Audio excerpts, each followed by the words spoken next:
All rights reserved. We reserve all rights. Disclaimer.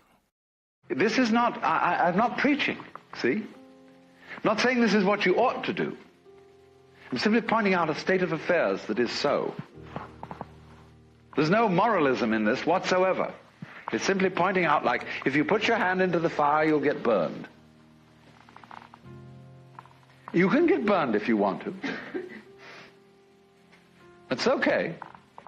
But if it so happens that you don't want to get burned, then you don't put your hand in the fire.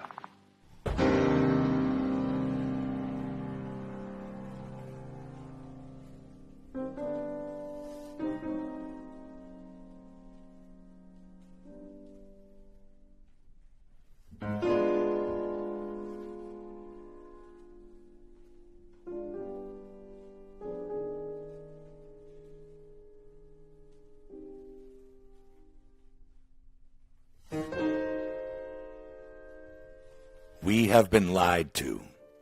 The COVID-19 vaccine is not a vaccine at all. It is a cellular genetic modification technology, admittedly designed to give those ignorant enough to take it a self-creating autoimmune disease, similar to what used to be called AIDS. The COVID's deep nasal test swabs are not tests at all. They, too, are a multi-purpose, nanobiological warfare and transhumanism technology that we will cover in great depth in this film.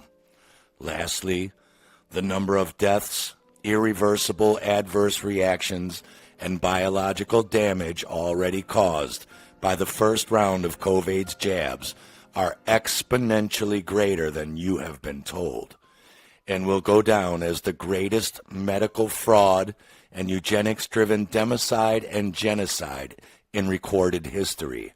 As we are about to show you, germ theory is a eugenics-driven lie. We have all been duped. Part 1. The Test Swab, Nanobioweapon. Nescience, from the Latin verb nesciere, means to not know because knowledge was absent or unattainable. Really, it means by no fault of your own. Ignorance comes from the Latin verb ignorare. Ignorance does not mean you are stupid. It means to not know, even though necessary information is present, because that information has been willfully refused or disregarded by you.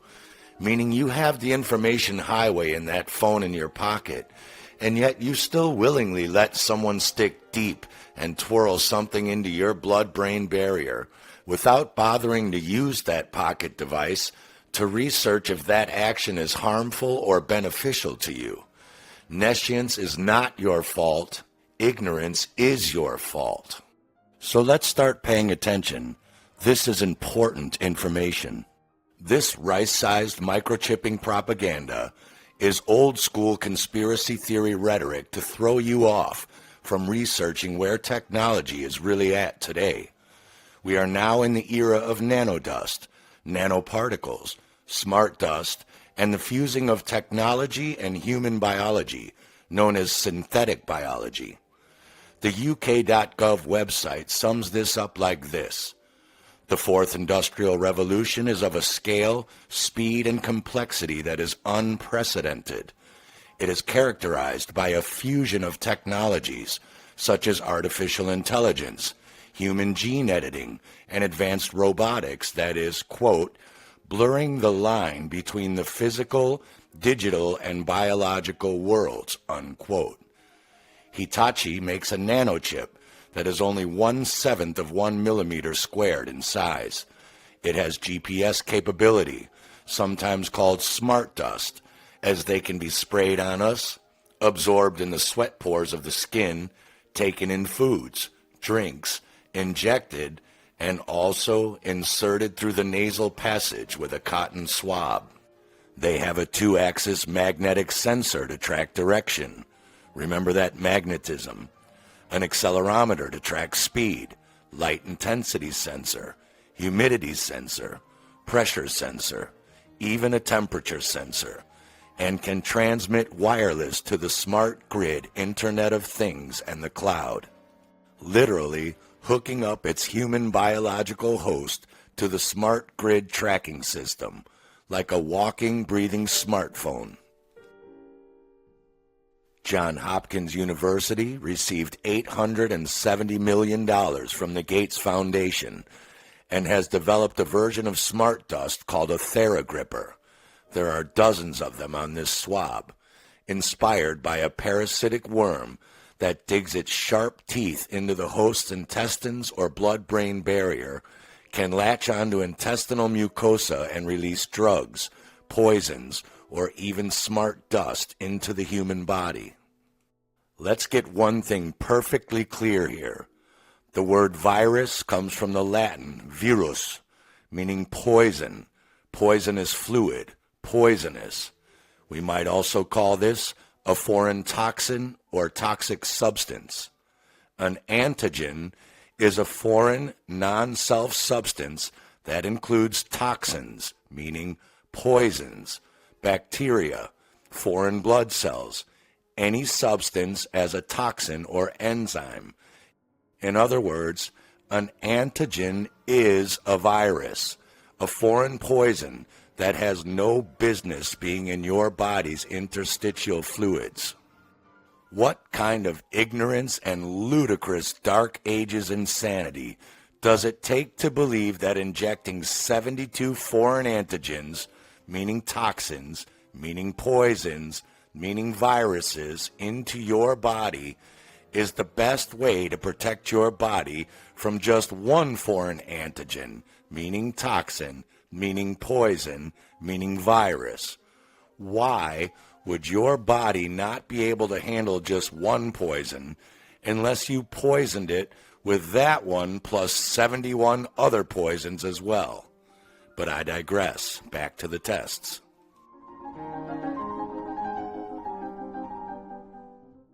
"11 years ago, 2009, nanoparticles for nasal vaccination. The great interest in mucosal nasal vaccine delivery arises from the fact that mucosal surfaces represent the major site of entry for many pathogens. This is false. It is the exit point for your body to excrete poisons enveloped in mucus safely. That's why you have a runny nose during your winter cold and flu detoxification, meaning seasonal antigen or poison removal cycles of your toxic body. Nasal delivery is especially attractive for inserting poisonous antigens into your body, as the nasal epithelium is characterized by relatively high permeability. The use of nanocarriers provides a suitable way for the nasal delivery of antigenic molecules, meaning a fast way to poison your interstitial fluids directly up your nose. Then we have the DARPA hydrogel biosensor and plantable nanochip that appears to be slated for the upcoming COVID vaccines that the U.S. Department of Defense and the Bill and Melinda Gates Foundation have partnered with Profusa, a Silicon Valley company, to manufacture. But hydrogel nanoparticles and nanocomposites have already been researched for nasal drug or vaccine delivery, not just injectable vaccines. Hydrogel nanosystems have mucoadhesive properties, meaning they stick to your boogers and mucous membranes longer in order to maximize the residence time and hence increase the period of contact with the nasal mucosa and enhance the poison antigen or smart dust absorption into your body. Another study speaks about the development of intranasal, oral, topical, pulmonary, and rectal vaccines, but found the nasal route offers the most promising opportunity for vaccine administration of adjuvants, meaning poisons, mucoadhesives, smart dust particulate delivery systems, virus-like particles, meaning more poisons, getting around vaccine regulatory authorities, and issues for effective antigen or poison retention periods that enables its interaction with the lymphatic system. So the billion-dollar question, are we being tested or vaccinated and nanochipped without consent? I wanted to show you guys something. I got a couple COVID tests from a friend, and I wanted to break them down and see what was in these COVID tests. What were they really doing in these COVID tests? Do you see the COVID test as tip wrapped with traditional fiber? Well, this fiber that's on here is the same fiber that comes out of my body. These are nanoparticles. I'm going to show you up close. Do you see that silver? That's a silver color. There we go. See how that's silver? There's a regular cotton Q-tip. That one's white. But this swab right here is a legit COVID test. And I broke it down. And these are the same particles that come out of my body. These are nanoparticles. These particles are alive and they move. I just broke it down here. Michael, hold this right here. That's the silver fiber. That's what's the COVID Q-tip. It's shiny, it's silver, and they're alive.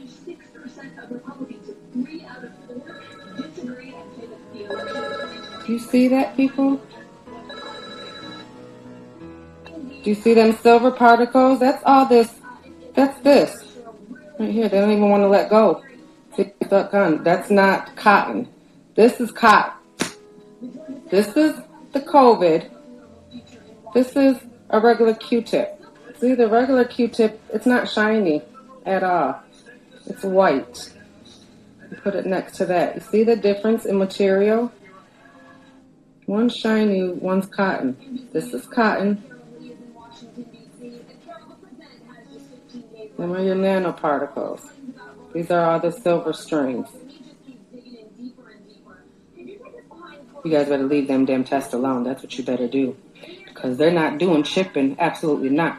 They're putting nanoparticles right into your head. I know this for a fact because this material, these fibers, these silver fibers right here, these come out of my body. They're called morgellons.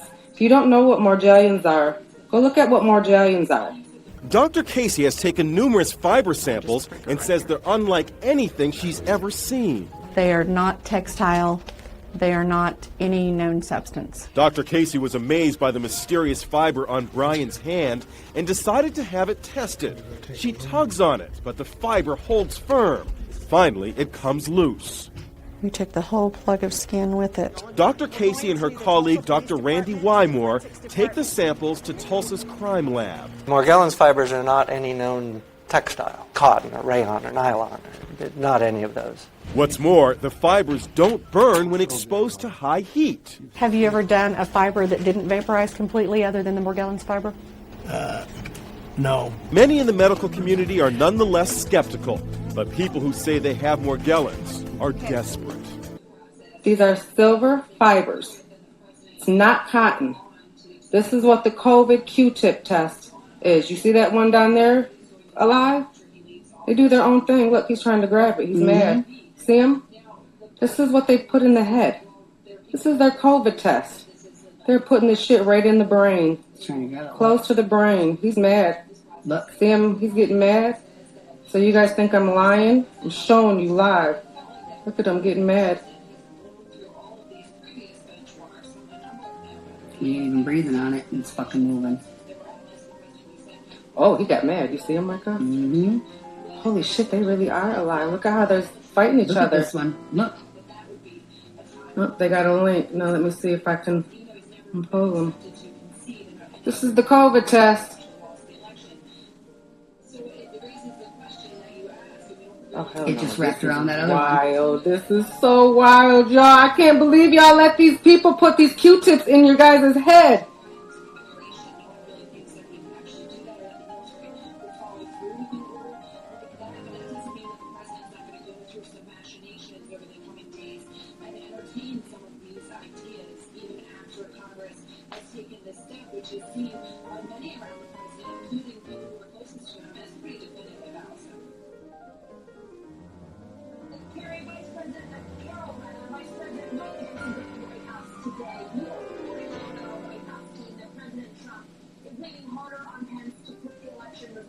And I'm gonna come over here to the regular cotton.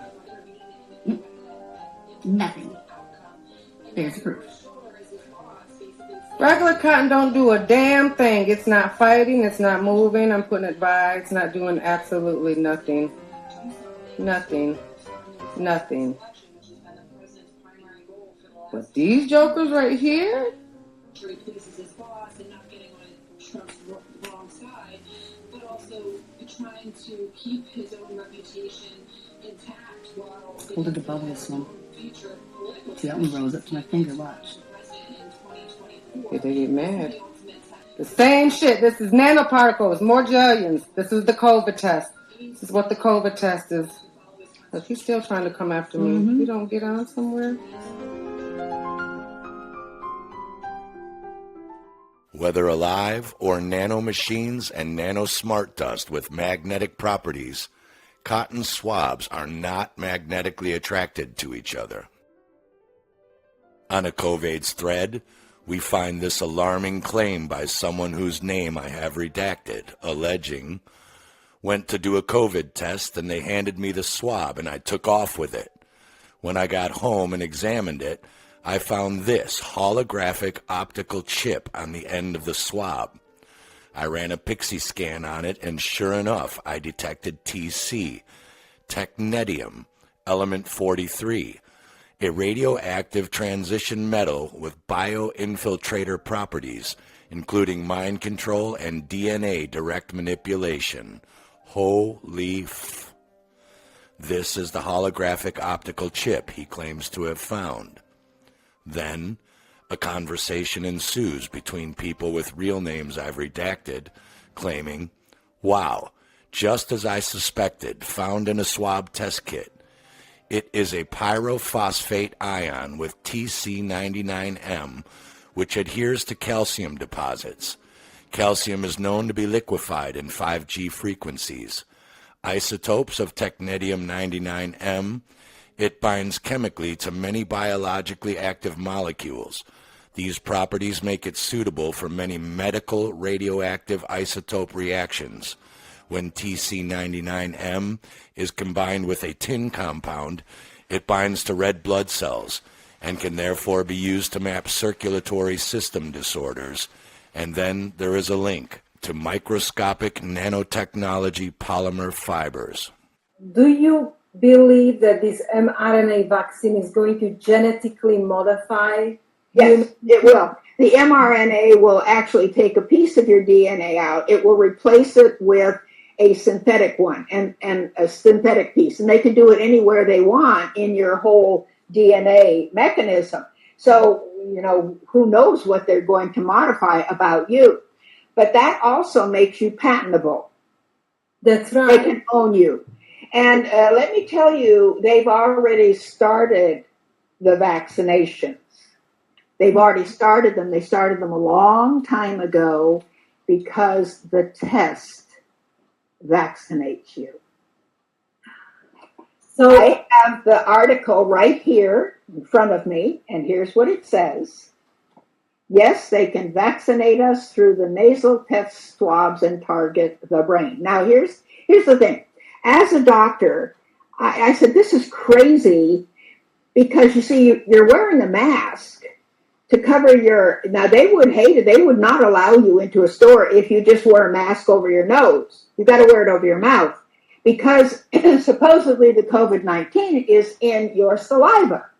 Well, if it's in your saliva, then all they have to do is swab the inside of your mouth like they do for a DNA test. But no, they take these long Q-tips and they stick them all the way back, almost into your brain. They stick them back to the back of the nasal sinuses and then they twist them. All right, here's what they're doing. First of all, there is a very thin plate of bone that covers the brain between the brain and the nasal sinus, and it's called the cribriform plate. And every doctor knows about the cribriform plate. All right. Now, the cribriform plate has some openings in it where olfactory nerves from the nose, go through that plate into the brain.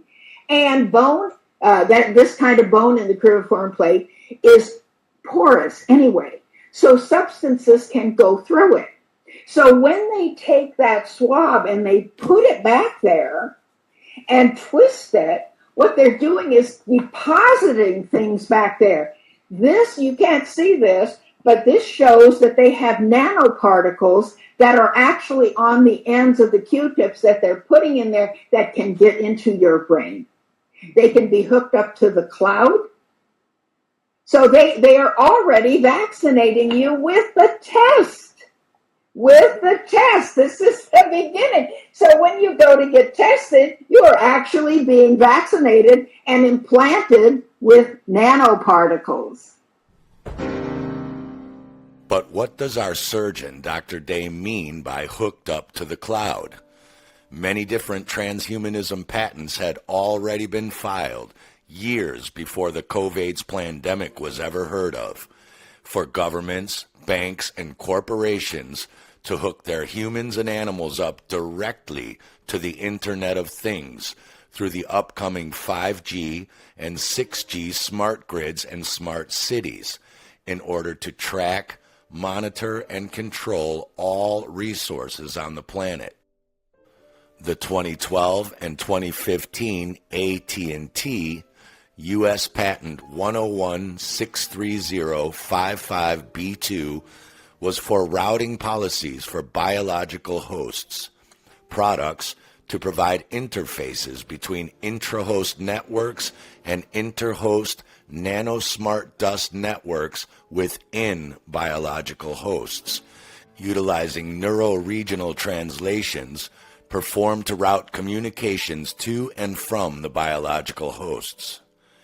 AT&T U.S. Patent 201-301-42363 was for devices and methods for transferring data through a human body using short-range 5G millimeter wave communications through Bluetooth and other devices by transferring data signals through the bones and skin of a human user by placing a piezoelectric transducer microphone on or inside the body that could even occur through two human bodies making physical contact.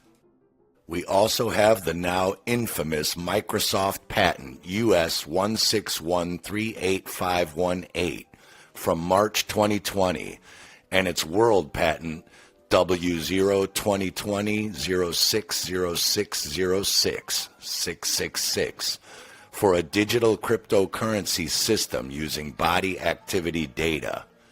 Human body activity associated with a task provided to a user may be used in a mining process of a cryptocurrency system. A server may provide a task to a device of a user which is communicatively coupled to a server. A sensor coupled to or compromised in the device of the user may sense your body activity of the user. Body activity data may be generated based on the sensed body activity of the user. The cryptocurrency system communicatively coupled to the device of the user may verify if the body activity data satisfies one or more conditions set by the cryptocurrency system and award cryptocurrency to the user whose body activity data is verified. In other words, in the coming cashless society, if you want to get paid your digital crypto slave wages, you'll have to do whatever task you're told to do, and this device will spy on your body to make sure you've actually done it.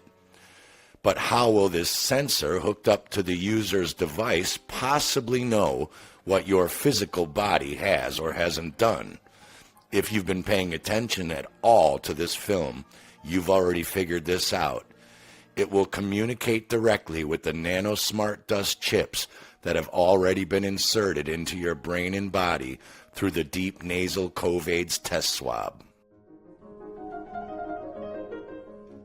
It is of no coincidence that Bill Gates and Microsoft hold this patent, as back in 2016, before stepping down from Microsoft to distance himself from this, Bill Gates, Microsoft, and Gavi teamed up to create the ID 2020 project, which is headed by Kim Gagne, a strategic communications advisor with experience in the worlds of government relations, diplomacy, and law, who served as an executive director of the European Cloud Alliance, a business coalition focused on policy issues related to cloud computing.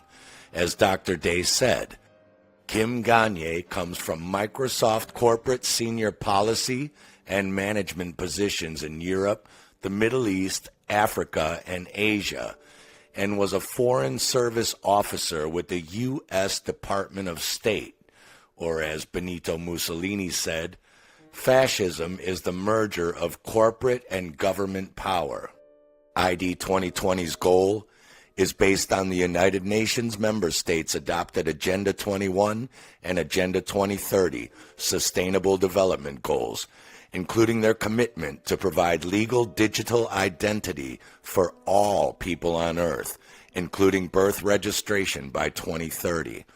One of their 4 core requirements of the digital ID looks remarkably like the COVID virus and is a biological microchipping system so persistent it lives with you from life to death, meaning if you took that swab up the nose, it's for life.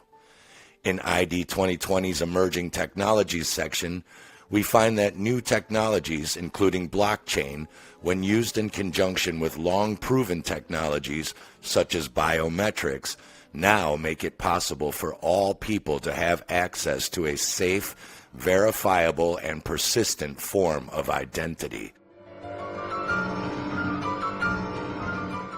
This is all, of course, doublespeak rhetoric, meaning the governments will now have digital surveillance access to all human beings that are nanochipped like livestock for the new surveillance capital industry, the behavioral futures markets being set up by billionaires and corporations, as well as the behavioral surplus industry and human biometric energy transfer technology for crypto data mining, powered by those people ignorant enough to take the test swab, vaccine injection, and luciferase hydrogel tattoo for their vaccine passport. Imagine this scenario. The government all-seeing AI tells you to go to a specific location and dig a ditch all day, and you will get paid whatever non-negotiable amount of digital cryptocurrency credits that they choose into your account. If you don't do it because you don't want to be a ditch digger, the nanosmart dust sensors inside of your body, broadcasting your every location, movement, and biometrics back to the government AI through the wireless 5G sensor interfaces, will give you away. Your social credit score will be lowered to restrict all allowed activities and travel possibilities, and you will receive no digital currency credit in your account as punishment for failing to complete the task you are dictated. As Klaus Schwab put it, you will own nothing and you'll be happy about it. As George Orwell put it, if you want the vision of the future, imagine a boot stomping on a human face forever.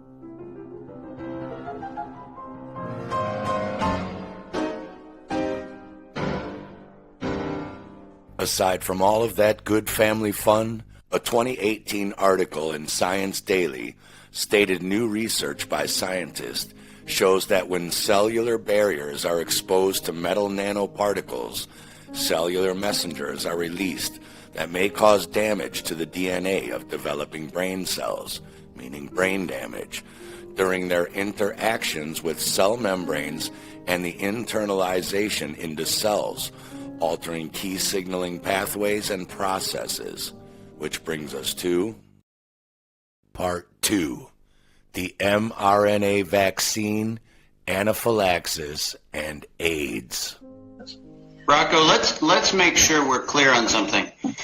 Let's stipulate that this is not a vaccine. Right. I mean, we need to be really clear. we're using the term vaccine to sneak this thing under public health exemptions. This is not a vaccine. This is a mRNA packaged in a fat envelope that is delivered to a cell. It is a medical device designed to stimulate the human cell into becoming a pathogen creator.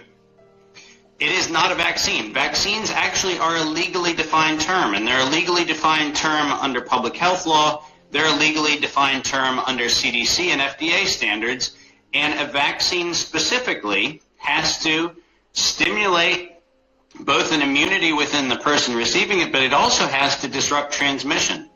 And that is not what this is. They have been abundantly clear in saying that the mRNA strand that is going into the cell is not to stop transmission. It is a treatment. But if it was discussed as a treatment, it would not get the sympathetic ear of public health authorities, because then people would say, well, what other treatments are there? The use of the term vaccine is unconscionable for both the legal definition term of it, but also because it actually is the sucker punch to open and free discourse. Because by saying vaccine, you dump it into a thing where you could be anti or pro the therapy. But if you actually talked about it as a therapy, remember, and people forget this, Moderna was started as a chemotherapy company for cancer, not a vaccine manufacturer for SARS. If we said we're going to give people prophylactic chemotherapy for the cancer they don't have, you'd be laughed out of a room because it's a stupid idea. That's exactly what this is. This is a mechanical device in the form of a very small packet of technology that is being inserted into the human system to activate the cell to become a pathogen manufacturing site. And I refuse to stipulate in any conversations that this is in fact a vaccine issue. The only reason why the term is being used is to abuse the 1905 Jacobson case that has been misrepresented since it was written. And if we were honest with this, we would actually call it what it is. It is a chemical pathogen device that is actually meant to unleash a chemical pathogen production action within a cell. It is a medical device, not a drug, because it meets the CDRH definition of a device. It is not a living system. It is not a biologic system. It is a physical technology. It happens to just come in the size of a molecular package. So we need to be really clear on making sure we don't fall for their game, because their game is, if we talk about it as a vaccine, then we're going to get into a vaccine conversation. But this is not, by their own admission, a vaccine. So, and Judy, as a result, it must be clear to everyone listening that we will not fall for this failed definition, just like we won't fall for their industrial chemical definition of health, because both of them are functionally flawed and are an explicit violation of the legal construct that is being exploited. So what should I be referring to it as? A chemical agent, or? Correct. It's a synthetic pathogen. They've literally injected the very pathogenic part of the virus into every cell of the body. When you say pathogen, that says to me it's going to make me sick. Correct. So it is made to make you sick, Rocco. Rocco, remember that 80% of the people allegedly exposed to allegedly SARS-CoV-2, so let's not get into that rabbit hole, but 80% of the people who are exposed to allegedly the virus have no symptoms at all. They're called asymptomatic carriers. 80% of the people who get this injected into them have a clinical adverse event. Correct. Right. You are getting injected with a chemical substance to induce illness, not to induce a immunotransmissive response. In other words, nothing about this is going to stop you from transmitting anything. This is about getting you sick and having your own cells be the thing that get you sick. Correct. So it's gonna trigger an autoimmune response? It can, and it can. Among many things. Among many things. It can actually directly cause multiple sclerosis, Lou Gehrig's disease, Alzheimer's disease, because that's what the expression of that pathogenic envelope. It can cause accelerated cancer. What Dr. Martin, Dr. Mikovits, and Dr. Andrew Wakefield are pointing out, an mRNA COVID-19 vaccine is not a vaccine at all. It doesn't elicit an immune response. It has to be turned into a foreign protein or antigen, meaning poison. And it's this poisonous foreign protein, in turn, that creates your natural immune response. A messenger RNA quote-unquote vaccine is actually genetic engineering. You'll have your own genetically reprogrammed cells in your own body that will produce poisonous proteins to which your immune system will mount an immune response against. That's called an autoimmune disease, which used to be called AIDS. The potential for this to go horribly wrong is enormous.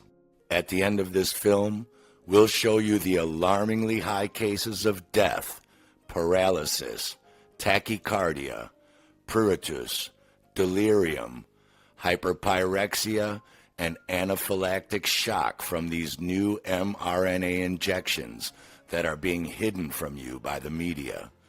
But why is this happening to people? Our bodies have a biological intelligence that considers any foreign non-self protein, meaning antigen, meaning poison, that is not made by our own cells to perform a function needed by our body as a toxic foreign intruder, and is designed to destroy and remove that poisonous protein antigen. Our DNA has 4 nitrogenous nucleic acid bases, meaning made of nitrogen or nitrogen-like, that combine in varying combination sequences of these bases to code for the creation of specific proteins our bodies need to make. Our mRNA, or messenger RNA, is the go-between instructional codes that tell the ribosomes in our cells how to link different amino acids together to form a specific needed protein by the body. What these new, untested Frankenstein human genetic modification injections are actually doing is inserting a new messenger RNA coding sequence into your body's cells that instructs your ribosomes to create a foreign microbial protein, meaning antigen, meaning poison, that has no business being inside your body. So your body will go into anaphylactic shock and attack it.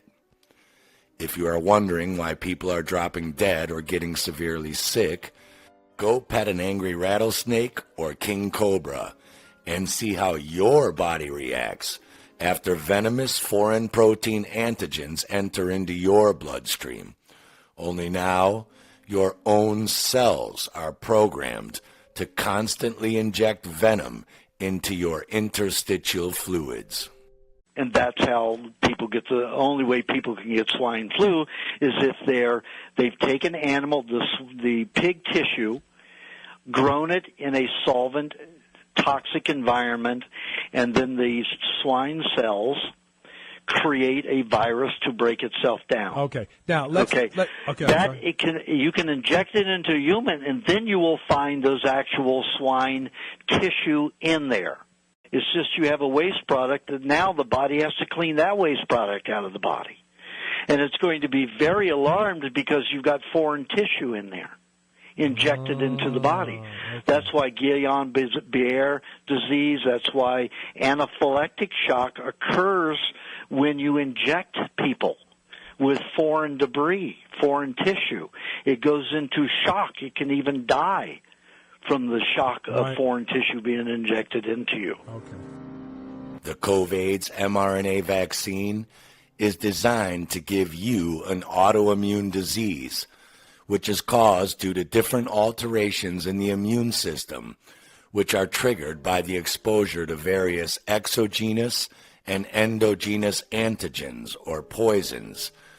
Exogenous means poisons from outside of your body, like an injection. Endogenous means poisons created inside of your body, as this injection programs your own cells to create. They are admittedly and literally giving you AIDS. It is a false, debunked logical fallacy that there was a difference between an autoimmune disease and AIDS, because you caught the fictional AIDS virus exogenously from shagging a monkey and then sexually transmitting it to another human. Nobody shags monkeys, and AIDS is not contagious. You and even your babies were injected with the AIDS antigen. You didn't catch it. In fact, hundreds of normal medical conditions trigger a false positive AIDS test, which is just a poisonous antigen detection test. You may think you have it, but you don't. Makes perfect sense. Now, you say that AIDS was created in a laboratory. Yes, in UCLA, University of California, Los Angeles, 1961 and 62. They created a mixture. What they did was combine the waste product, the virus of a bovine, the lymphonomic virus of a sheep, and the leukemic virus of a bovine. The way you can only get a virus, like I said, is if the tissue is so toxic with chemicals that bacteria can't do their normal janitorial work and eat the organic tissue and then reduce the waste and eliminate little waste. When your body makes a solvent, the way that which is a virus, a solvent is a virus, it's a soap, it's not alive. There's no nucleus, no respiratory system, no digestive tract, no circulatory system. There's none of that. So it's not alive. It's a waste product. Right. It's dissolved animal tissue. Right. Okay. And specific animal tissue. So what they do is they take animal tissue and put it in a petri dish in a contaminated environment, but with enough solution to keep them alive. So the cells start taking themselves apart with solvents. And will eventually kill the cell. This virus will kill the cell. It'll kill itself by poisoning itself and taking itself apart. I want to ask you to elaborate more about the AIDS virus. So the AIDS virus is created in a lab at UCLA. For what purpose would they create something like that? They were trying to create, according to the records that I got to see, and they were discovered by a Dr. Robert Strecker. I'm a nutritional doctor, got my PhD in nutrition. Dr. Strecker has like 4 doctorates, and one is in biochemistry and virology. Right. Now, the only way that you can make a virus is to put it in a petri dish with the animal tissue. Okay, the only way that animal tissue can ever get into a human is if it is injected or another animal. Right. So what they did was they incubated these 2 diseases from both a sheep and a cow, the leukemic virus of a cow, the bovine, and the lymphonomic virus of a sheep. They put those 2 together and created a new kind of deadly biological warfare disease. So now, they did that. Was that the reason for it? Were they trying to come up with a new biohazard, a new biological warfare? They could have been the reason, but they put in their paperwork it was to create cancer. It was to force cancer in laboratory animals so they could study cancer. Okay. That is very suspicious reasoning to me, to come up with something because there's deadly there's already lots of agents out there that will cause spontaneous tumor and cancers in rats. Exactly. I mean, you can put cadmium in it, and you can have kidney cancer in weeks, overloading with cadmium. There are lots of ways. So this was a suspicious reasoning for me, to my thinking. But it was done. Dr. Strecker called his brother, who was an attorney, and said, "This is where it leads. Follow it." So his brother checked the NSA, the War Department, and yes, that information had been sent to those departments, and it was allowed, it was given the green light to be used in experiments. So we found out the experiments were undesirables. They figured that in these particular committees that the undesirables were homosexuals. Right. Now, how could they administer this to homosexuals to see the consequences of this particular formulation? Well, you just have to find homosexuals who are also intravenous drug users, and then spike the heroin or the speed or whatever they're shooting with some of this stuff, I guess. No, you still can't get a good population that way. What they found was that in Los Angeles, New York City, Houston, and San Francisco, that 90% of the people who were being treated for hepatitis were homosexuals because they used a lot of drugs, damaged the liver. So hepatitis is a viral detoxification because there's so many chemicals in the liver, your bacteria from the liver can't clean it. So your body has to, the liver cells have to make solvents, which are again viruses. So it makes a self-cleansing substance. So all of your hepatitis are diseases trying to reverse a toxic condition where the liver is about to stop working completely. When you get to hepatitis, that means your liver is in terrible shape. No bacteria can help you. So you're saying they contaminated the hepatitis vaccine? The vaccine. With this AIDS virus. And they injected, that's why 10% of the population in those cities who got AIDS were not homosexuals, they were heterosexuals. Oh my God. Then they went and put it in the smallpox vaccine. The U.S. government and the U.K. government donated hundreds of millions of dollars of smallpox vaccine to African countries. Then all of these do good meaning groups, go out and administer and going to save the world by giving all these vaccines to African children and everybody to save their lives, from smallpox. We're given this AIDS virus in the smallpox vaccine. That's amazing. 125 million were donated.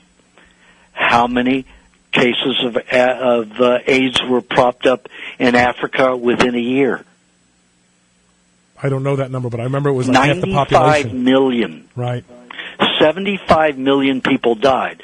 Then what the U.S. government and the UK government did, went to those countries and said, listen, we have, help for AIDS. We have chemotherapy, which is AZT. Right. We have chemotherapy that we can help your people with. We can help you stop this disease. We can treat your people. We'll bring the medical in, but you will owe us a lot of money. Now, they charged so much money that no way these countries could pay back. So when all was said and done, and all these people were dead, and very few people ever came through the AIDS without death, the U.S. government and UK government says, you owe us this much money. If you can't pay it, you owe us your country's resources. Wow. So they turned over the country's resources to be run by the World Bank. So we took over, the U.S. government and the UK government took over 27 African countries with that AIDS hoax and inundation. That's amazing. It's just like they used a different kind of warfare to usurp another country's, resources. Shocking. It's like war, the Spanish, the Roman. It's a stealth. They're waging a stealth war, almost like a Trojan horse war, because they are being perceived as they're being invited in. They're being perceived as the saviors, but they're really the ones creating the problem so that they can come in and finish the job. Absolutely. And if you read the book Confessions of a Financial Hitman, I think that's the title. It talks of this man who worked for the U.S. government and the CIA. They went in loan great amounts of money to foreign countries, foreign governments that could never pay it back and then would take over their resources. Wow. Look, that's the same thing they did with this AIDS incident. Wuhan National Biosafety Lab is owned by GlaxoSmithKline, who merged with and owns a controlling 68% stakes in Pfizer, who manages the finances of BlackRock, who owns stakes in both Pfizer and AstraZeneca, and who has a partnership with Thomson Reuters, who supplies 80% of the news stories to the world's mainstream media. Thomson Reuters has created a branch within its editorial department to fact-check information about Pfizer COVID vaccines on social media, which may be why the Reuters mainstream media news neglected to inform you that the same World Bank that took over Africa's resources through a fake injected AIDS pandemic has now declared that this worldwide fake COVID pandemic will go on until March 31st, 2025, so they can do the same thing to your countries. They probably also forgot to tell you that COVID-19 test instruments, meaning diagnostic test kits, were already ordered back in 2018, 2 years before COVID-19 allegedly even existed and broke out in a wet market in China. Denmark sure pre-ordered a lot of them back in 2018. So did Uruguay, as well as the European Union, United States, Germany, Japan, and Singapore. They must have been psychic. That is why the pharmaceutical for-profit industry is so hell-bent on you never finding out that their pasture fraudulent germ theory was debunked by Béchamp 160 years ago. If you ever figure out that over 100 million Africans and homosexuals were murdered by the injection of poisonous foreign protein antigens in hepatitis B and smallpox vaccines, and then poisoned to death by toxic AZT mustard gas chemotherapy as the AIDS treatment, then you will figure out you are now being murdered and poisoned to death by this AIDS-creating RNA modification vaccine, and would never in a million years take this injection if you have even one functioning brain cell working inside your skull. They are preying on your ignorance to further their UN Agenda 21 depopulation goals. As CNN founder Ted Turner said in an interview with Audubon magazine, the present vast overpopulation, now far beyond the world carrying capacity, cannot be answered by future reductions in the birth rate due to contraception, sterilization, and abortion, but must be met in the present by the reduction of numbers presently existing. This must be done by whatever means necessary. An article in Live Science magazine entitled "Why an Australian COVID-19 Vaccine Caused False Positive HIV Tests" verifies what this film and Dr. Andrew Wakefield are discussing. You do not catch HIV. It is an autoimmune disease response to foreign poisonous antigen proteins injected into or created by your own cells in your body. Since your RNA modification now literally gives you COVIDs, it doesn't take a molecular biologist to figure out why you are testing positive for AIDS after your injection. Only unlike the Neshian Africans, who allowed do-gooder NGO groups to inject them with poisonous AIDS-causing smallpox vaccines, you are going to ignorantly let some ignorant vaccination center employee making $10 an hour modify your own cellular RNA to give yourself an autoimmune disease and depopulate yourself. Once your body no longer has the energy to keep fighting off these poisonous proteins your cells will continue to create. It will be blamed on the bogus mutated strain of COVID, a second deadly wave, and the ignorant will be none the wiser. In fact, the testing could have been ramped up very quickly in a few countries that have almost avoided the epidemic entirely like Taiwan, New Zealand, Australia. They took their experience and actually prepared, and so they moved a lot faster. So we'll have to prepare for the next one. That, I'd say is will get attention this time.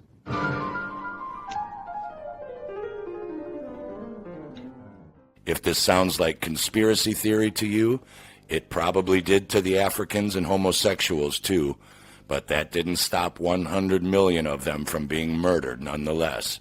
So you have been warned, because the same people who killed them are now coming for you and your country's resources.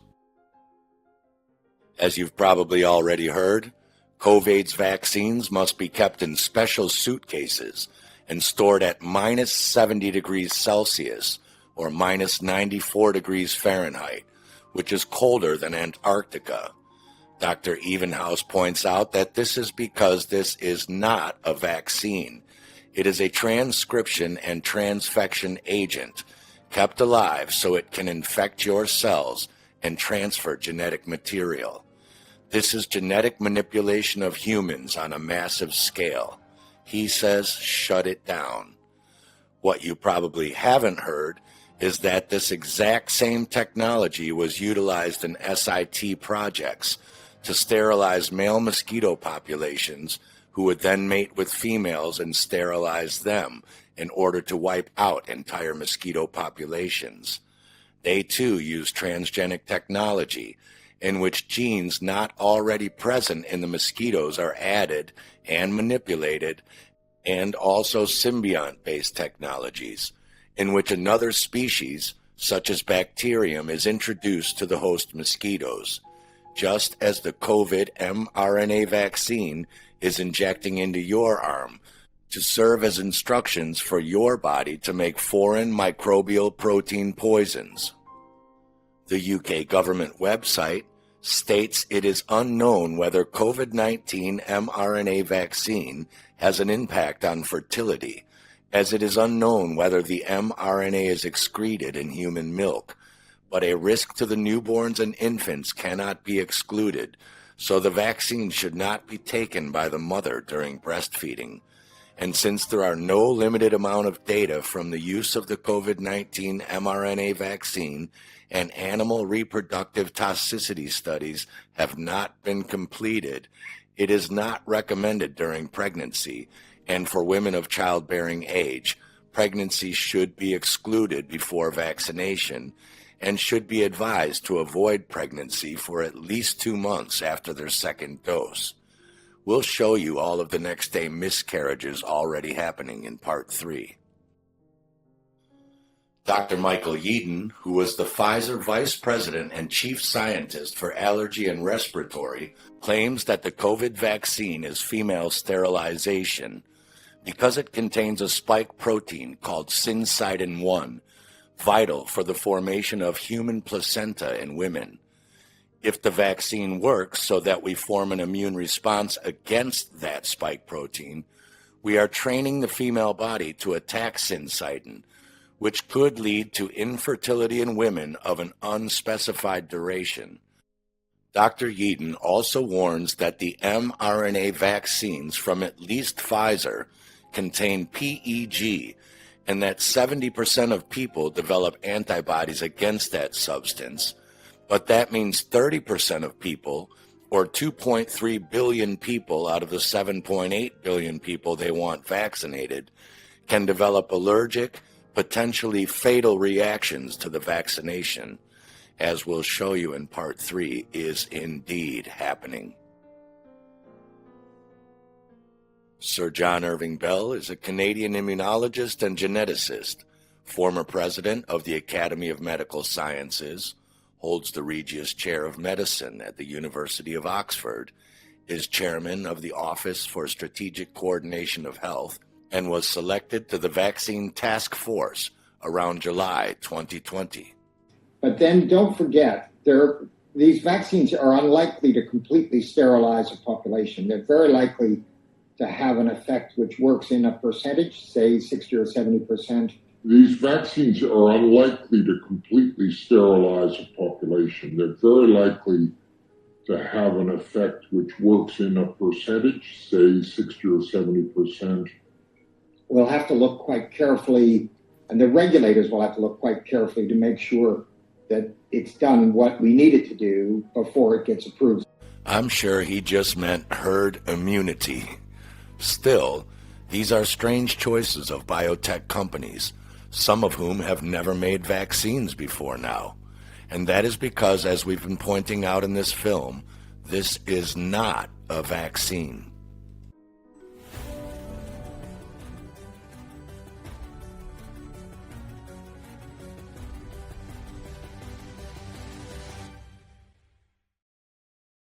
Since the human genome was sequenced, scientists have had the instructions for the structure and function of every component of every cell in the body at their disposal.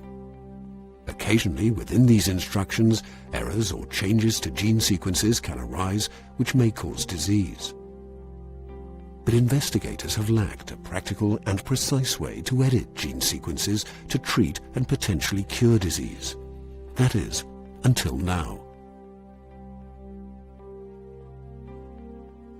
CRISPR is a precise genome editing tool which enables scientists to work inside cells and make specific changes to genes.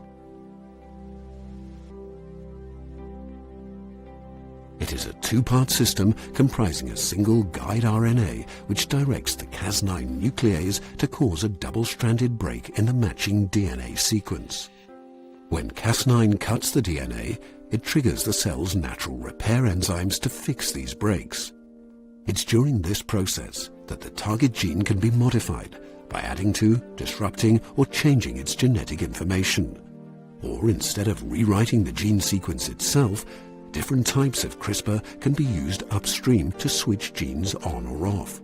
By simply altering the composition of the guide RNA, different precise locations within the genome can be targeted. AstraZeneca is employing CRISPR within its drug discovery platform to help speed and refine our understanding of disease.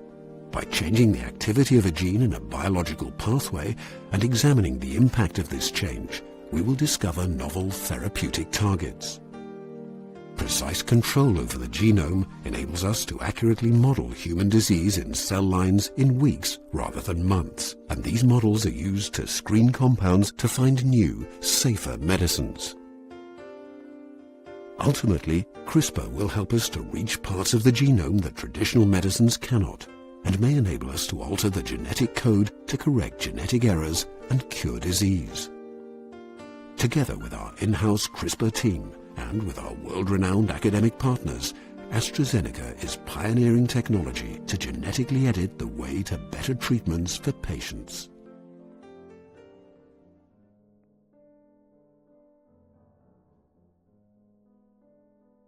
At Moderna, we believe messenger RNA represents an unprecedented opportunity to develop medicines for patients, one that could have a dramatic impact on the course of human health and disease.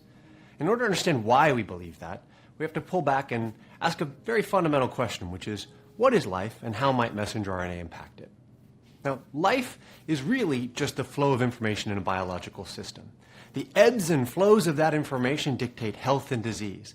And that's true in every cell in our body, throughout our bodies, and throughout all forms of life. In order to explore that more deeply, we must follow the flow of information in cells. And in cells, information is stored in the DNA. A DNA is a double-stranded helix of tightly wound genetic information that is itself wound around a set of proteins called histones that are themselves then tightly wound around each other into chromosomes. It's analogous to those old tape drives in IBM computers where, in order to access that information, what cells have to do is they have to go find that right tape drive, unwind it, and start to make a working copy. That process of unwinding and making a working copy is called transcription, where a series of proteins will search that DNA, unwind it a bit, bind to the DNA, and start a process of making a pre-messenger RNA molecule. That pre-messenger RNA molecule, when done, will go off and be spliced by a whole different group of proteins called the spliceosome that will edit out certain pieces, leading to a messenger RNA. That messenger RNA is the first fully intact copy working copy of the information of life that then leaves the nucleus and goes and does all of the work of life. It does that by seeking out ribosomes in the cytosol. These ribosomes translate the messenger RNA into all of the proteins of life, including secreted proteins, transmembrane proteins, mitochondrial proteins, and even proteins that go back into the nucleus and do all the work of storing that information or selecting information to be unwound to make more messenger RNA. So messenger RNA really is the central molecule in all of biology's processes. We call it the software of life. Given that power, it's reasonable to ask whether others have pursued it as a therapeutic approach. And in fact, many of the more exciting technology platforms in biotechnology today are. One example is siRNA. siRNA specifically binds to and degrades messenger RNAs inside of cells. It selects a specific messenger RNA relative to others, thereby changing the flow of information. Another example is gene therapy. In gene therapy, DNA is introduced from the outside and translocates into the nucleus of cells, where either episomal DNA or DNA that is inserted into the genome of the host will go through those same processes of transcription into pre-mRNAs and splicing into final mRNAs that then get exported out of the cell. In many senses, gene therapy is an indirect way to increase or add a specific type of messenger RNA to cells from the outside. So all of these approaches are about modifying the types or amounts of messenger RNA inside of cells so that you can have a phenotypic effect in a disease. Our approach has been more direct. Can we put messenger RNA directly into cells to create proteins, both endogenous proteins and foreign proteins? And if we could, we believe that messenger RNA could be used to make the full set of proteins in life. On September 14th, 2020, the UK government's Medicine and Healthcare Products Agency, or MHRA, put out a shocking contract bid request on TED tenders, the supplement to the official journal of the EU, stating the MHRA urgently seeks an artificial intelligence AI software tool to process the expected high volume of COVID-19 vaccine adverse reactions, or ADRs, and ensure that no details from the ADR's reaction text are missed. It went on to say, for reasons of extreme urgency related to the release of a COVID-19 vaccine, the MHRA have accelerated the sourcing and implementation of a vaccine-specific artificial intelligence tracking tool, strictly necessary. It is not possible to retrofit the MHRA's legacy systems to handle the volume of ADRs that will be generated by the COVID-19 vaccine. Notice that they say will be generated, not might be. Therefore, if the MHRA does not implement the AI tool, it will be unable to process these adverse reactions effectively. This will hinder its ability to rapidly identify any potential safety issues with the COVID-19 vaccine and represents a, quote, direct threat to patient life and public health. Meaning when the massive amounts of people they are expecting to start getting sick and dying from this jab, they won't even know just how many people that is and how much damage was actually done until it's too late. On December 29th, the UK NHS website published Managing Anaphylaxis in the COVID-19 Vaccination Setting, telling vaccine administrators to watch for sudden onset and rapid progression of symptoms, life-threatening airway and or breathing and or circulation problems, skin and or mucosal changes, flushing, urticaria, angioedema, and even recommended that an anaphylaxis pack should be immediately available in each location where the vaccines are being given and not stored in a locked cupboard or trolley. Lastly, that the new management options for anaphylaxis are intramuscular adrenaline and oxygen, and that the usual antihistamines and steroids are no longer recommended for immediate management of anaphylaxis in vaccination settings.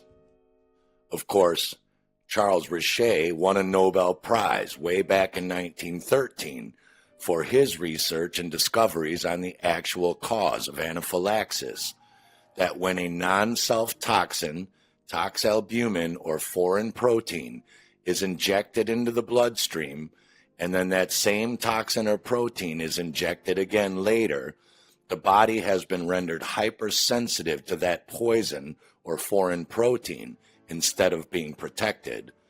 This is the opposite of what the theory of inoculation or vaccination immunization bogusly claims. But here's the part you need to know. Although the phenomenon of anaphylaxis occurs after every injection of foreign protein, there is a 3 or 4 week incubation period before the subject is hypersensitive to the second injection. Meaning if you inject that same protein or toxin again within 3 weeks, the body might still be able to handle it. Again, instead of applying to only toxins and toxalbumins, it holds good for all proteins, whether toxic at first injection or not. The anaphylactic state never passes. Once a subject has been anaphylactized and consequently modified in his chemical constitution, then the subject can never go back to his former state. Return to normal is not possible. Subjects have been known who, even after 4 years from the date of the first foreign protein injection, were still sensitive to the unleashing reaction. It is an extraordinary phenomenon that so insignificant a quantity of poison can modify the organism to the extent that the succeeding days down long years cannot eradicate this indelible modification. Meaning they are full of shit when they tell you that trace amounts of mercury and other poisonous adjuvants or fetal stem cells in vaccines are so small that they are insignificant. Bullshit. Anaphylactic symptoms also vary to a great extent, although differences are marked rather according to the nature of the recipient's biochemistry than according to the nature of the poison or protein used. That is why some people have horrible adverse reactions, while others have none or only mild symptoms. A subject that had a previous injection is far more sensitive than the new subject, which is why people who took flu shots with some of the same toxic adjuvants are having more terrible adverse reactions to the COVID vaccine than those who didn't. And this can't be stressed enough. A 3 or 4 week period must elapse before the anaphylactic state results. This is the period of incubation. Why is that so important? Because the UK Health Service just pushed back the interval for delivering the second Pfizer coronavirus vaccine to a duration Pfizer says is untested. The NHS wrote a letter to hospitals saying those who are scheduled to receive their second dose after January 4th should be rescheduled from 3 weeks' time to the 12th. The NHS said the move would protect the greatest number of at-risk people in the shortest period and have the greatest impact on mortality. That is bullshit. The medical industry has known since 1903 that 3 weeks is the incubation period needed for developing anaphylaxis hypersensitivity. It's going to have a great impact on mortality, all right. It's going to murder more people. In fact, EpiPens are used to treat emergency anaphylaxis, and one of the first things Joe Biden did in office was to reverse Trump's order to lower the prices of EpiPens, right before the second scheduled round of COVID's vaccines causes millions of major anaphylactic reactions. Now, why might that be, Joe? What else aren't we being told about these permanent Frankenstein genetic modification injections?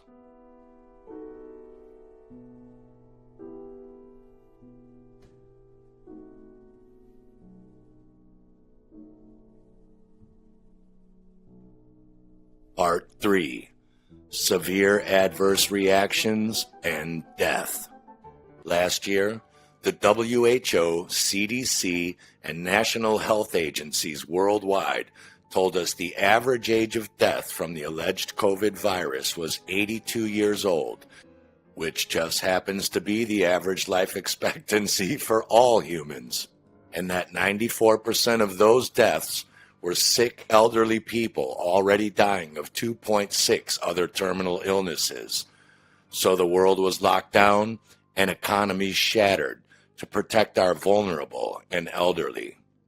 This year, Ted Turner's CNN is telling us don't be alarmed if elderly die after receiving the COVID's vaccine, that we should not be unnecessarily alarmed if there are reports, once we start vaccinating, of someone or multiple people dying within a day or two of their vaccination who are residents of a long-term care facility. Well, which is it? Are we saving them or murdering them?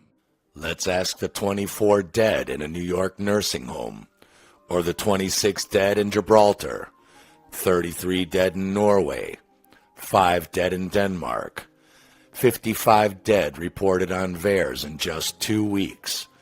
Keep in mind that less than 1% of adverse reactions and deaths are ever even reported on VAERS. As of 3 weeks ago, VAERS had 211 reported deaths. And since only 1% are even reported to VAERS, it's more likely 21,000 real deaths and 42,000 reported side effects, more likely 4.2 million side effects out of the 82.5 million shots already given so far.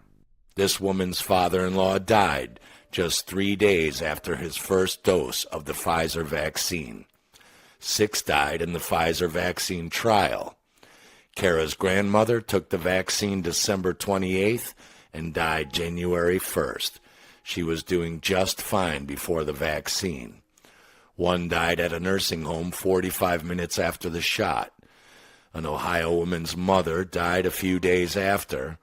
And in a Dover Riverside nursing home, 4 died in 1 night, which is unheard of. Lori's 85-year-old father-in-law died 6 days after the jab. 94-year-old mother-in-law dead 4 hours after an adverse reaction. Great-grandfather dead 2 weeks after the shot. Stevie's 97-year-old aunt died within 48 hours after the shot. 88-year-old father-in-law, pressured to take the jab, was fit as a fiddle, had 2 strokes, and died. The family has concluded he was murdered by the vaccine. In the nursing home in Auburn, New York, they had 0 COVID deaths up until December 29th, and then 24 deaths within just 7 days after giving out the vaccine. I'm here to speak from the angle of a medical expert, from a CNA perspective, from a person who works in the medical field. Okay, and what I'm going to talk about, it is something I'm going to be honest with you. It is not being spoken about enough. There are some that are beginning to speak about it, but we need to speak about this. This is a serious issue. In 2020, the whole entire year, we did not have a single death. Did you hear what I said?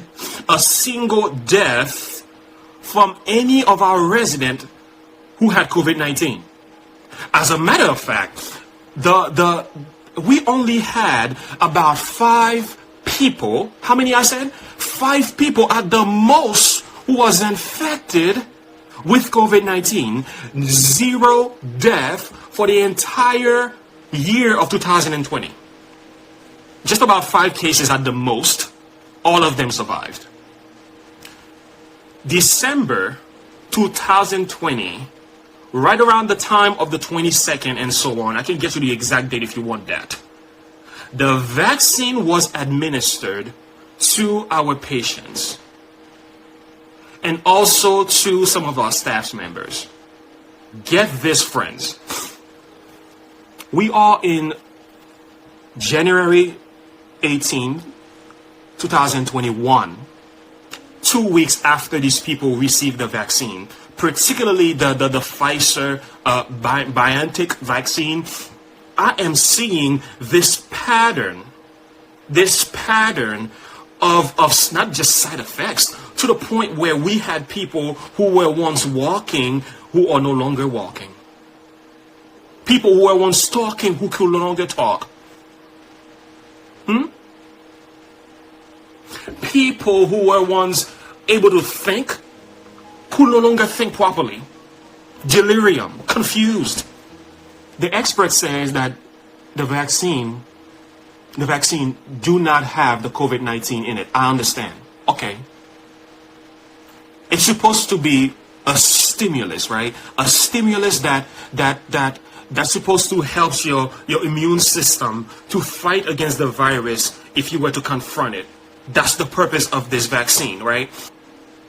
Our residents are dying after they have taken this vaccine. And what troubles me, this is not even being spoken about.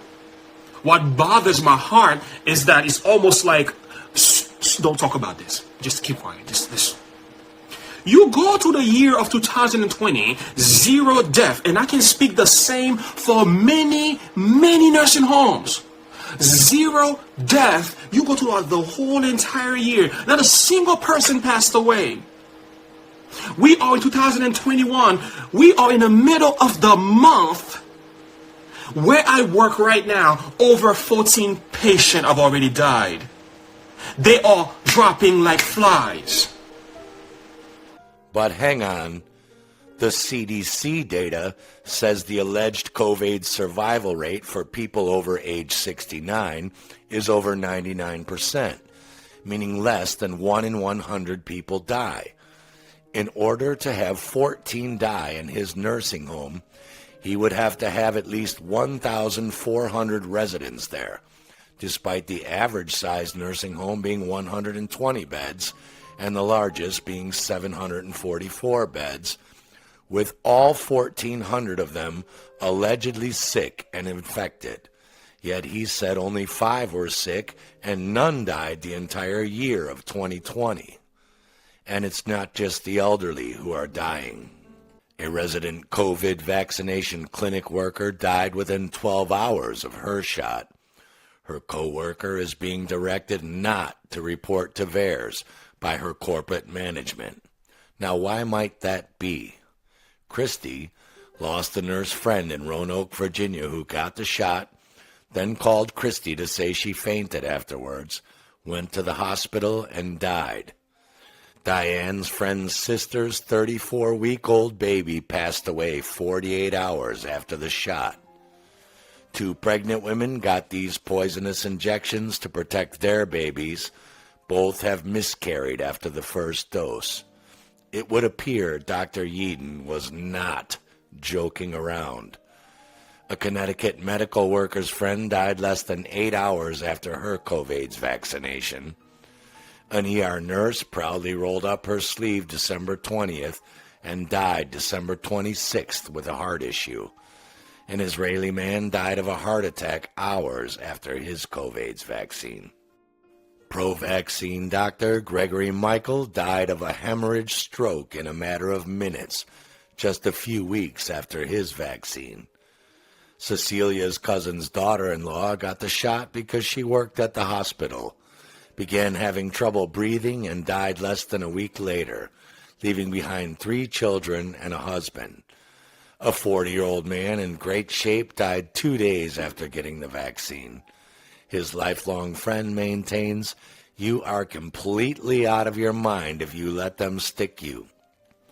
I have dozens upon dozens of others from just a few hours of my own research, and this film isn't long enough or intended to chronicle all of these events, only to alert you to the fact, again, that if you put your hand in the fire, you will get burned.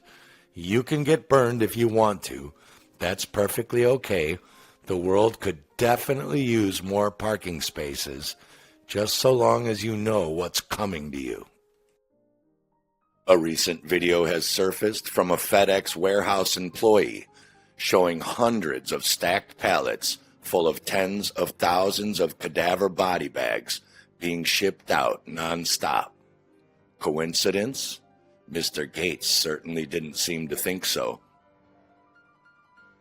Others were lucky enough to get off with mild anaphylactic symptoms, like severe rashes and partial paralysis or numbness. One nurse giving the COVID shots at Mercy Hospital said people are passing out, eyes swelling shut, full body rashes and numbness in the arms, hives, aching joints, skin and palms of hands beginning to peel and sheet off.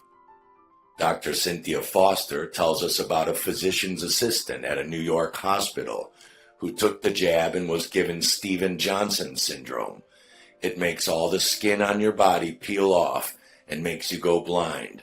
She looks like a burn victim and is now in the burn unit with her eyes taped shut, and they don't know if she will survive. If she does, she will likely be blind at least in one eye, if not both, and have to go through numerous skin graft surgeries and scarred all over her body for life. So long story short, I collapsed. I had two seizures, and I blacked out. I was throwing up. My heart rate was 194, and I was paralyzed. I felt like I was paralyzed. Like, my hands were stuck like this. I couldn't move my legs. I couldn't do anything for myself. And I couldn't breathe. My face was tingling all right here. My arms were tingling. And everything was tingling. And then I got 2 EpiPens on the side of my leg. And I think that's as much as I can really fit into this video. But if you want to learn more, you can add. It would take 3 hours of film just to show all of the hundreds of testimonials that I have found in just a few hours of research. And you are welcome to pause this film on some of these and read them. I can't possibly fit them all in. But ask yourself this: the world total death rate for 2020 was exactly the same as it was in the previous 5 years, and even less in most cases.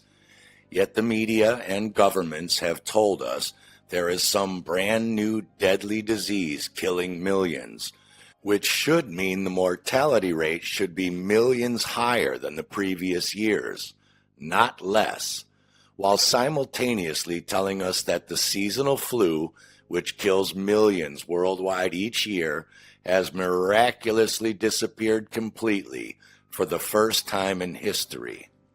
This new alleged virus has never been isolated or proven to either exist or cause illness, has the exact same 99.97% survival rate as the seasonal flu, is 80% asymptomatic, meaning you aren't sick, you feel fine and have no symptoms, and in the 20% of people who are told they do have this alleged virus through a PCR test that admittedly can't do any such thing as detect the virus, that 90% of the people who do die are 82 years old and already dying of 2.6 other terminal illnesses, usually respiratory disease and cancer. The symptoms of this alleged virus are a dry cough, fever, headache, and shortness of breath. Coincidentally, the exact same symptoms as the seasonal flu. Flu vaccines have been around for decades and have not stopped the flu. We still have it every year like clockwork, except last year and this year, of course. Are you so irrational and frightened by blatant media propaganda, so ignorant, blind, clueless, uninformed, or dare I say stupid, that in order to get on an airplane or be able to go back to bars and restaurants again, that you are willing to inject yourself and genetically modify your RNA to give yourself AIDS, Bell's palsy, paralysis, anaphylactic shock, Stevens-Johnson syndrome, heart attack, Guillain-Barré syndrome, acute encephalomyelitis, transverse myelitis, encephalitis, stroke, narcolepsy, cataplexy, myocarditis, pericarditis, permanent autoimmune disease, miscarriage, infertility, allergic reactions, thrombocytopenia, disseminated intravascular coagulation, venous thromboembolism, arthritis and joint pain, Kawasaki disease, multi-system inflammatory disease, and possibly death? Well, are you? Darwin has no shortage of awards for you, if so. Despite less than 1% of people reporting hundreds of thousands of COVID's vaccine adverse reactions already on VAERS and doubling weekly, the Pfizer, AstraZeneca, Reuters-controlled media is saying nonsense like 29 COVID-19 vaccine recipients had serious allergic reactions, or with nearly 5 million Americans vaccinated, just 29 have had confirmed allergic reactions. If your reality comes from the television, you have just seen that you are not living in reality.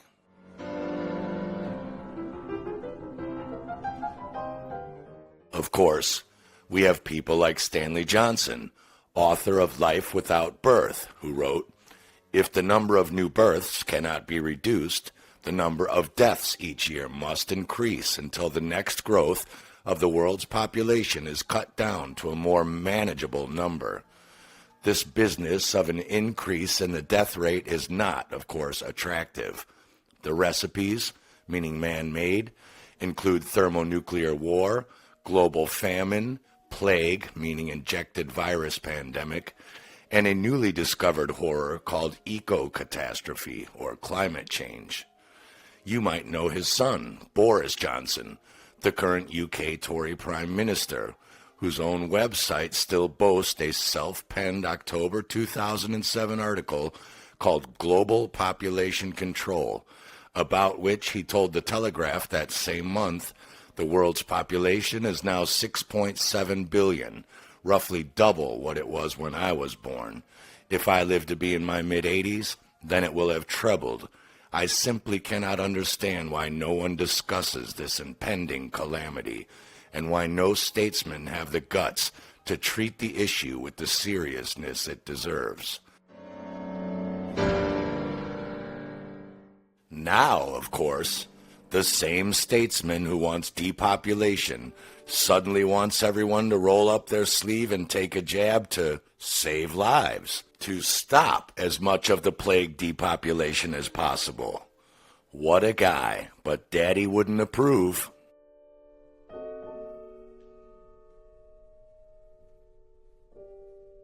More curious is this alleged amendment to a Treasury memorandum circulated to ministers in October 2019, alleging to have been obtained through the UK Freedom of Information Act. While there are and should be doubts as to whether or not this document is legitimate, and I am definitely suspicious that it might be photoshopped, as only an idiot would admit treason and then declassify it to a member of the public, so let's just assume it's probably fake. The point is, whoever wrote it or doctored it has summed up beautifully what is really going on right now under the guise of this fake pandemic. Damage to the wider economy is only achievable by imposing continuing measures to prevent trading amongst the commerce and service industries as a whole, regardless of the size of organization. It is likely that strike action and more likely general public disorder will occur, which the governments would struggle to crack down on without the necessary financial sweeteners, including generous benefit packages as proposed in Section 3A and 4 of the Memorandum Emergency Financial Infrastructure. Any such disorder will be discouraged by a public health campaign that will bring on board a mixture of health information, analysis, and data presented by government and independent institutions. All ministers will be complicit in the publication of the health directives using public and private media organizations. The names of the considered independent institutions are outlined in Section 11B and 11C of the memorandum. The proposed media organizations are outlined in Section 11E. Okay, let's end with this one, and that is the Influenza Preparedness Stakeholder Conference on the centenary of the 1918 pandemic, and this took place in January 2019. It was run by Chatham House, which is the Royal Institute for International Affairs, and there were all kinds of people at this. So I'm going to show a little bit of video here of Mark van Ranst, who's the Belgian, or was the Belgian flu commissioner, and he was talking about the importance of the use of the media in pushing forward a narrative when it comes to this kind of public health issue. And remember, this was over a year before we started to see exactly the things he was talking about happening in real life, so to speak. So have a listen to this. I was asked to tell you about my experiences being the crisis manager, the flu commissioner for Belgium, and highlighting the communication aspects there. And then you have one opportunity to do it right. I mean, day one is so important. In day one, you start your communication with the press, with the people, and you have to do it right. I mean, you have to go for one voice, one message. In Belgium, they chose to appoint a non-politician to do that. I mean, I have no party affiliations, and that makes things a little bit, at that time at least, a little bit easier, because you're not attacked politically, majority, minority. That doesn't come into play, and that was a huge advantage. The second advantage is that you can play in Brussels the complete naive guy and get a lot more done than you would otherwise be able to do. You have to be omnipresent that first day or the first days, so that you attract the media attention. You make an agreement with them that you will tell them all, and if they call, you will pick up the phone. When you do that, then you can profit from these early days to get complete carpet coverage of the field, and they're not going to search for alternative voices there. And if you do that, that makes things a lot easier. And then you have to say, okay, well, we will have H1N1 deaths. Of course, that would be unavoidable. I used there Sir Donaldson's quote, where he said that in the UK, by the peak of the epidemic, 40 people would die per day at the end of the summer. So 62 at that time million people in the UK, 40 deaths a day. I worked it out for Belgium. That would be 7 deaths a day at the peak of the epidemic. I used that in the media. 7 Belgian flu deaths per day at the peak of the epidemic would be realistic. That is true in every year, even interpandemically. That is very, very conservative. However, talking about fatalities is important, because when you say that, people say, wow, what do you mean? People die because of influenza? That is true in every year, even interpandemically. That is very, very conservative. However, talking about fatalities is important, because when you say that, people say, wow, what do you mean? People die because of influenza? And that was a necessary step to take. And then, of course, a couple of days later, you had the first H1N1 death in the country, and the scene was set and it was already talked about. Sound familiar? Now you know why the seasonal flu has disappeared the exact same year this new alleged virus comes on the scene. Mark just told you, this isn't the first time they've done this scam. So what can we do about all of this? Part 4, the solution, a convenient truth. For starters, if you truly believe the world is overpopulated, by all means, voluntarily roll up your sleeve and take one for the team and the planet. Your body, your choice. But stop gaslighting those who understand that poison is not the cure for poison. Their body, their choice. They are anti-vaxxers for the same reason people don't pet angry rattlesnakes. Stop supporting forced medical tyranny. If you want to stop humans being hooked up to the cloud like livestock, don't let them shove nanodust computers into your brain barrier with a nasal swab, and don't download their bullshit contact tracer apps. Educate yourself.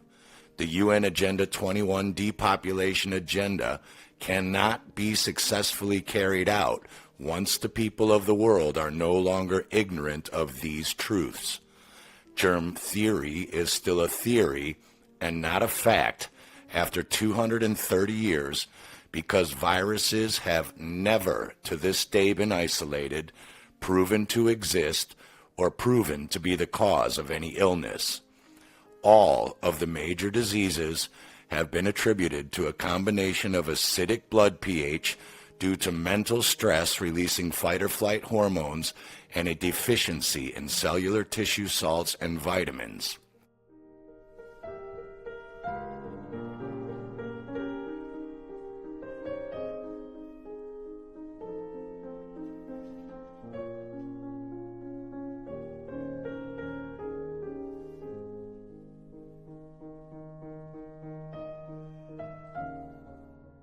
Viruses are nothing more than exosomes and pleomorphic bacterial phages, janitors made inside of your own body, by your own body, to clean out all toxins and damaged tissue resulting from all non-self poisons, proteins, and genetic material that enter into your body. You do not catch sickness or disease. You create it internally to help return you back to a balanced state of health and well-being. Your ignorant Dark Age belief in germ theory propagates $1 trillion a year medical drug cartel industry and depopulation agendas for governments and eugenicists. PCR tests do not and cannot detect anything more than minuscule amounts of genetic nucleotide fragments that a computer has been told to search for. These are called primer sequences and are set to detect the same nucleotide sequences found in goats, fruits, motor oil, river water, dog pee, kiwis, pineapple, Coca-Cola, apple juice, and even blank swab tests right out of the packaging. PCR tests only prove that they found a minuscule partial fragment of whatever genetic primer material they were looking for. Remember, there are only 4 nucleobases that make up the nucleotide sequences and genomes of all life on Earth. Bacterial genome sequences are hundreds of thousands long, and human sequences can be 145 million long, not 18 to 20. How many times out of hundreds of thousands to hundreds of millions do you think A, T, C, and G line up in at least one of these 18 in a row sequences? It does not prove that whatever genetic material they were looking for belongs exclusively to some hypothetical, never isolated virus, or even that that specific genetic material is the cause of any disease or illness. It's like finding a microscopic piece of lint in someone's pant pocket and saying that it proves they own a textile factory in India. And now the World Health Organization has just admitted that labs were running PCR doubling cycles at 40 times, making genetic material 65 million times amplified, resulting in nearly, quote, any genetic particle being declared a positive case. Injecting poisons and foreign protein into your body does not make you immune to more foreign poisons and proteins. It sets you up for anaphylaxis. They will absolutely get away with this unless you have the wisdom to educate yourself and the courage to both speak out to others about what you learn and to non-comply with medical tyranny. Lastly, virology is a scam. We will end this film with Dr. Tom Cowan explaining exactly how this con has been perpetrated, so you won't fall victim to it ever again. What I've discovered is that if science is going to be used as a weapon against us, it's actually nice if we know a little bit about science so that we can't be fooled as easily. And lately, a lot of people have been sending me, once again, studies published in the peer-reviewed medical literature, some of them from Nature, some of them from New England Journal, some of them from Lancet, a variety of them, saying, here's a paper that shows proper isolation, characterization of the genome, and then a few even having proved Koch's postulates. Personally, I've counted 31 such papers that have been sent to me or I've come across, although I wouldn't hold me to that number because I may have double counted some or missed some. And then I heard that somebody was saying that there's 125, I think it was the number that they used, different laboratories or different examples of the isolation of the virus. So let's go over that one more time, because isolation means the separation of one thing from everything else. That's the common dictionary term. Which in everything, so a virus is a thing, not like a thought or an emotion or a feeling, it's a thing. Everything can be separated from everything that's not the same thing as itself. And once it's separated, it can be counted. And the example that I use is you take coffee and you grind it up. And that's not, if you're looking to see whether caffeine is the cause of, say, high blood pressure, the ground coffee bean is not pure isolated caffeine. So then you filter it like you make coffee and you get rid of the grounds, and now you have a brew of coffee. And that's also not pure isolated caffeine because there are many other compounds in there. And so any experiment done with coffee to see whether it's the caffeine is obviously flawed and invalid. So then you do the next step, which is to take out, to purify the caffeine. You can do that with a centrifuge. There's other laboratory techniques that can do that and have been done since the 30s. So you can make sure that you have simply and only chemical caffeine. You can then extract that. You can send it to another lab to verify the steps that you took. And they say, yes, this is only caffeine. Then you expose an animal to that. And if it causes high blood pressure and you do appropriate controls, then you know with reasonable certainty that the isolated caffeine, which you have now proven to exist, is actually the cause of the high blood pressure. Now, I would still contend after 1 year and after reading these 31 studies and talking to literally hundreds of people, either in person or through email, that there is not one study using that same methodology that has shown the existence of a coronavirus, including the SARS-CoV-2 virus. Not one. So the question is, what are all these virologists doing?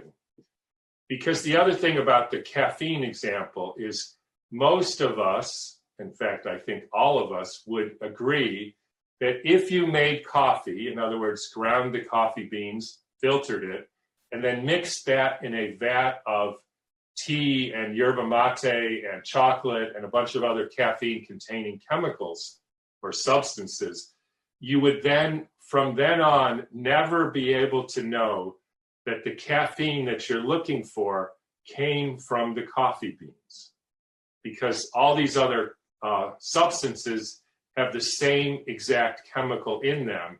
And so the whole experiment becomes flawed and invalid. So what do the virologists do? What's the basis of all these papers? So you take, at best, you take the respiratory secretions, or I like to say the snot, from somebody who has this disease. Now, there's obviously a first problem is how do you define the disease?